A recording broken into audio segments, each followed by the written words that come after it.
each group of you a different era of history to research. And the question is, what impact did your era have on the modern world? So Sarah, your group has the ancient Greeks. Ravi, you've got the Romans. And Danny's group gets, yes, a bit of a challenge for you. You get the Middle Ages. Some even call it the Dark Ages. Boring. See how you get on. Yes, miss.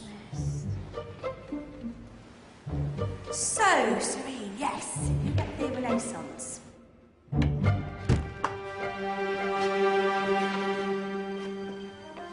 Is that the librarian? I guess so. How are the Dark Ages going to have anything to do with us? Excuse me. Sorry to bother you. What do you want? We need to find out what impact the Dark Ages had on the modern world. Never was a period of history so poorly named. Don't touch. It's priceless. And I suppose someone's been filling your head with the usual nonsense, eh? 1,000 wasted years. A black hole in history, am I right? Yeah, sort of. You see, it's always the same. You assume it was all mud, disease, death and destruction, with marauding mobs of barbarians ripping down the good of former civilizations, burning and plundering as they went. Nothing of any worth invented either, eh? Oh, no. Go on, Beofrey. Sorry to bother you. Come on, it's probably not worth it. Everyone knows that the Greeks and Romans invented everything anyway. Oh, did they now? And you're sure about that, are you? You know, I might just have something for you. You seem to be up to the task. I suppose I could... Follow me. I've got just the book for you.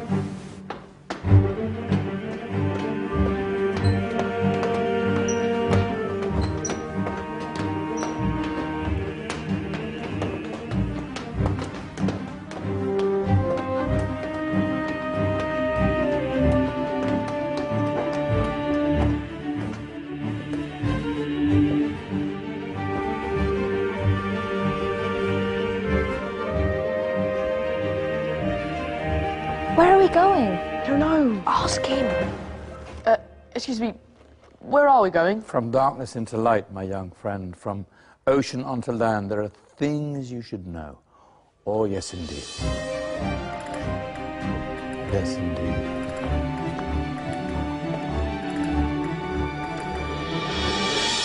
Now, I know I left it round here somewhere.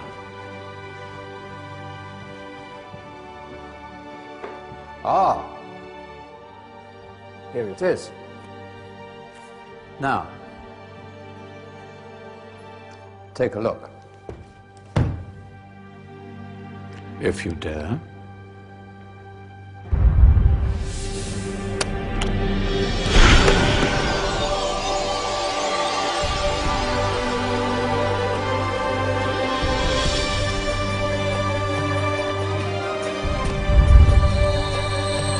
What's going on? Welcome to the Dark Ages, or as it should be known, the Golden Ages. Who are you? I am Al-Jazari, engineer and ingenious inventor. I thought you said this was the Dark Ages. It doesn't look very dark. That's because it's all a matter of perspective, my soon-to-be illuminated friend. Of course, there are parts of the world that weren't dark at all, but in a civilization that stretched from Spain to China, the golden rays of discovery and invention shone over everything. What civilization? The Muslim civilization, my young friend. Through scholars and scientists of various faiths, some of the most important discoveries known to man were made at this time. Discoveries that drew on knowledge of the ancients, but have more connections with your modern world than you could possibly ever imagine. Like what? Well, all sorts of things. I've got to get a picture of this. I knew it was a good idea. Who are you? Allow me to introduce Ibn al-Haytham, a great scientist whose ideas led to the invention of the camera. You invented the camera?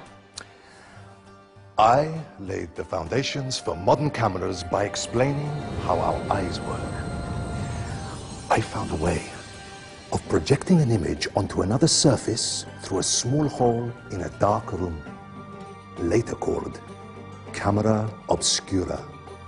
Think of all the things that evolved from this discovery. Cameras, cinema, all share the same principle. Cool. Look out below! Who's that? That's my good friend, Abbas ibn Farnas, who gazed up to the heavens, passionate in his belief that man could fly. Whoa. Indeed, he dared to dream about flying 1,000 years before the Wright brothers. Do you know you all take your jet-setting holidays for granted, so it only seems fair to remember Abbas ibn Farnas? Stand by. I'm ready for takeoff.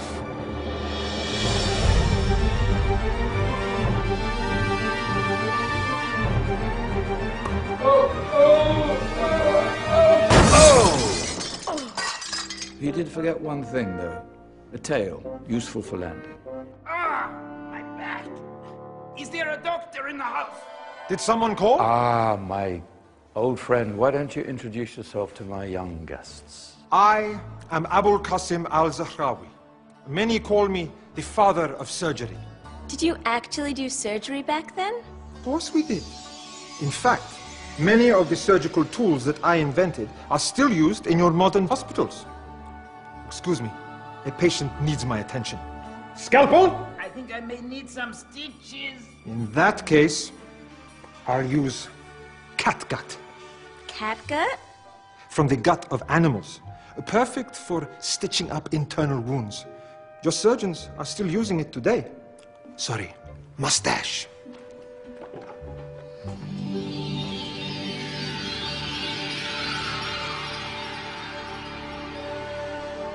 Who's she? That's Maryam al-Astrolabi, one of the many brilliant women of her time. She made sophisticated astrolabes. Astro what? Astrolabes. They show the sky and the stars on a small flat plate you can hold in your hand. Think of them as ancient calculating or timekeeping devices. Today you have your watch, your compass, satellite navigation, helping people and explorers travel the world.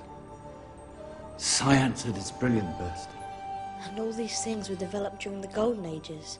And that's just the tip of the iceberg. There were thousands of other inventions covering all areas of life, and in the years that followed, their influence spread across the whole of medieval Europe. So you see, it wasn't so dark after all. What about you? Me? What did you invent? Well, I don't want to be big-headed, but I made some groundbreaking advances in engineering. I suppose my most significant discovery converted rotary motion into linear motion using a crank and connecting rod. It's essential in pumps and engines. In fact, I've no idea how the Industrial Revolution could have happened hundreds of years later without such a device. Not that I ever get the credit I deserve. But my crowning glory was my amazing time-telling machine, my legendary elephant clock.